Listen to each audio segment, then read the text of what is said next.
अपर्णा यादव के पति प्रतीक यादव अब पंच तत्वों में विलीन हो गए।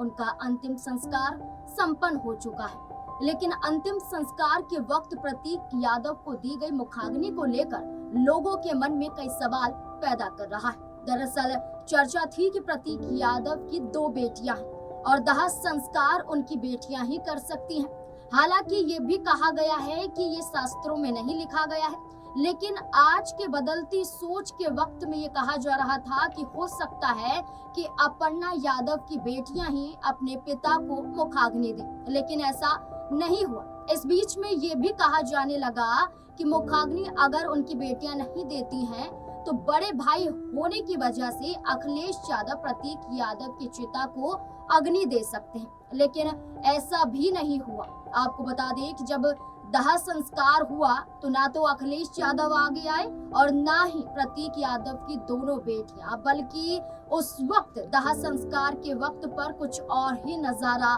देखने को मिला, जिसके बाद लोगों के मन में कई सवाल पैदा होने लगे। आपको बता दें कि लखनऊ के भैंसा कुंड में प्रतीक का अंतिम संस्कार किया गया। अपर्णा यादव के पिता अरविंद सिंह बिष्ट ने नम आंखों से अपने दामाद को मुखाग्नि दी।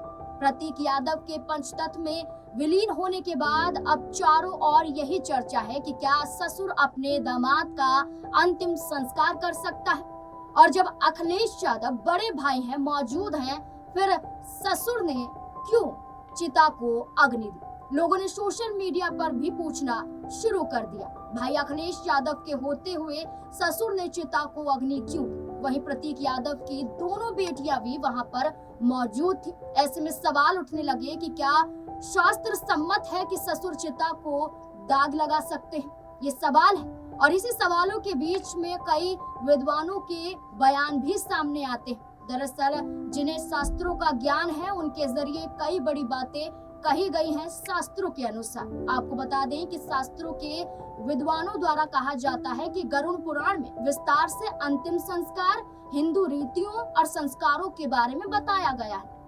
इसी सिलसिले में आगे कहा जाता है कि गरुड़ पुराण के 14वें और 15वें अध्याय में अंतिम संस्कार और मुखाग्नि के अधिकार और विधि के बारे में भी बताया गया है। इसी सिलसिले में चर्चा करें तो मुखाग्नि का सबसे पहला दायित्व पुत्र को दिया गया है। अगर किसी का पुत्र है तो चिता को आग देने का पहला अधिकार पुत्र का ही होता है। अगर पुत्र नहीं है या ज्यादा छोटा है तो ऐसे वक्त में पिता या भाई मुखाग्नि दे सकते हैं चिता।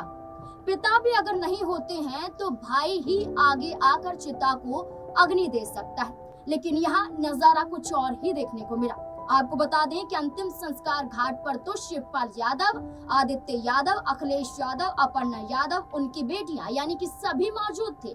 फिर भी मुखाग्नि ससुर ने दी, जिसको लेकर लोग ये बात पूछ रहे हैं कि ऐसे वक्त पर जहां सब कुछ भूलकर एक साथ परिवार को हो जाना चाहिए, सभी परिवार के सदस्यों का दायित्व बन जाता है कि एक दूसरे की जिम्मेदारियों को निभाया जा सके, एक दूसरे के साथ खड़ा होया जा सके, लेकिन वहीं तकरार देखने को मिलती है। जहां शास्त्र भी यही कहते हैं कि अगर पुत्र नहीं तो पिता, पिता नहीं तो भाई की जिम्मेदारी बनती है, तो फिर ससुर क्यों आगे आए, इसको लेकर सवाल खड़े हो रहे हैं। और इन सवालों के जरिए ये भी पूछा जा रहा है कि क्या अभी भी बड़ा मनमुटाव है जो सुलझा नहीं है, और जो अपर्णा यादव आगे आई हैं, क्या अपर्णा यादव के परिवार के जरिए अभी भी अखिलेश यादव के परिवार को पसंद नहीं किया जाता है, जो ऐसा नजारा ऐसे वक्त पर देखने को मिला जहां सभी को एकजुट हो जाना चाहिए।